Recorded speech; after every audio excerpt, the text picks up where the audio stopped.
Okay,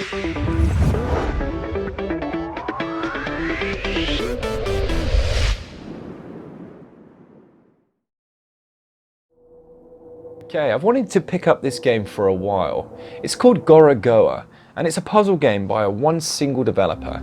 And the reason I wanted to pick this up is because it looks completely unique. Now, unfortunately, I think that the trailer and the video and the thumbnails and the little images that pop up on the store do not do this game justice at all. And it's just a real example of why Nintendo's store at the moment is pretty darn crap. If we had some form of customer reviews, then we could get this cream of the crop floating to the top of the e-store. So Nintendo, get on it, my friends. But Gorogoa is essentially, well, it's a puzzle game that revolves around you pinch to zooming the images and kind of flipping tile pieces all over the place. But you do actually have this central character and a central storyline running through the whole experience. The music is also incredible.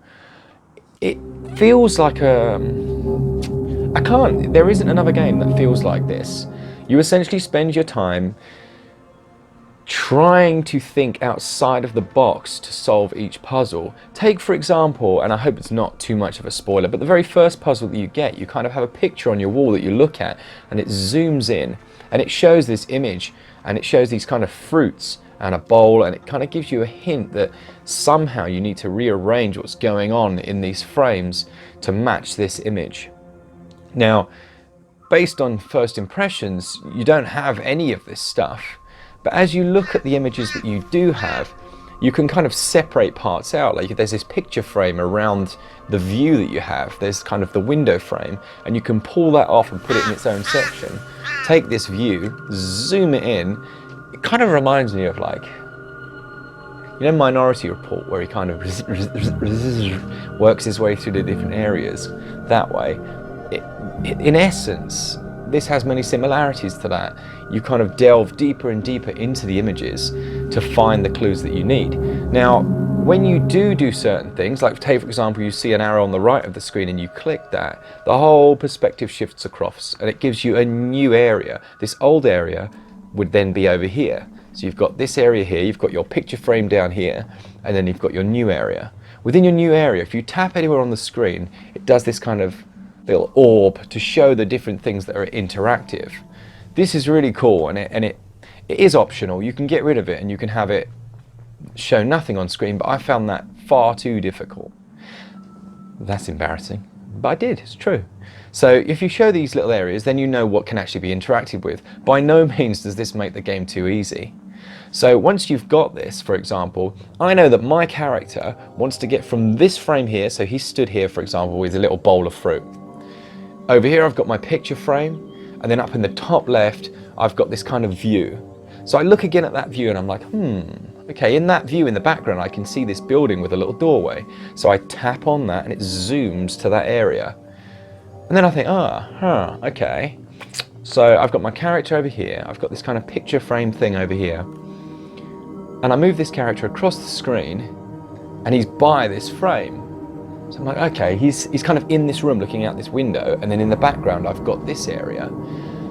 And it just all starts to click, it becomes intuitive, and you get this frame and you kind of drag it over the doorway there, and it shows your character behind the door, and then he can walk through into that area. So now your character's over here, and you can then begin to explore that area, which unlocks new different frames, and it goes on like this. Now when you've explored a new area, you tend to unlock different ones in the previous areas, and this was really just a nice experience. It had this serene, and again, I always say this in my reviews, games that have the type of mystery to them are the ones that really capture my attention, and this has just mystery by the bucket load. It's like nothing I've ever played, and every review you read on it will say this is like nothing we've ever played. It's almost like the developer has hit on an entirely new genre, and there are not many times in any console's life that you can say that. So I would really strongly, if you're into your puzzle games of any description, if you like games that you find relaxing, where the music is just serene and it reacts as well, so every touch you do, the music will react to your touch to give you a kind of audio clue as to are you doing the right thing or are you doing the wrong thing.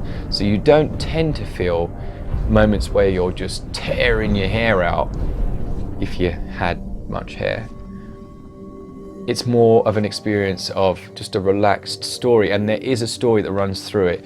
Now, without any spoilers, towards the end of the game, the story really picks up. So I would say, if you do find it slows down a little bit too much for your liking, it's not a game that's going to be completely wrecked by you looking online at guides. Now, I haven't done this, I wouldn't do this, but it wouldn't completely destroy the game, okay?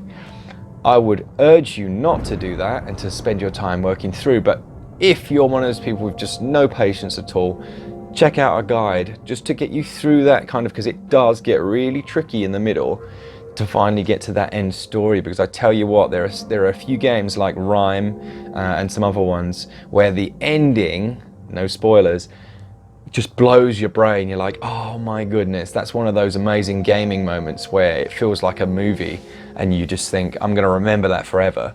So if you haven't done so, or if you haven't even noticed it in the store, Gorogoa is $14.99 in dollars, or it's $11.99 in pounds.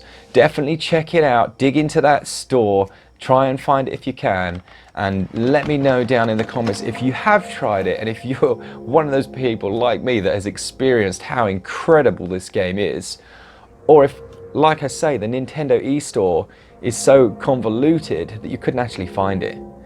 And that's why you haven't tried it, or you just looked at it like I did the first time round and thought, this is terrible, I don't want this looks rubbish. Cheers guys, add my friend code down the bottom, 40, 50, 60, however many have added me so far. It is great to have that many friends on Switch. You guys can then add each other, pop your codes down the bottom so that you can add each other as well. And I will catch you guys all on the next one. Cheers guys, switch up.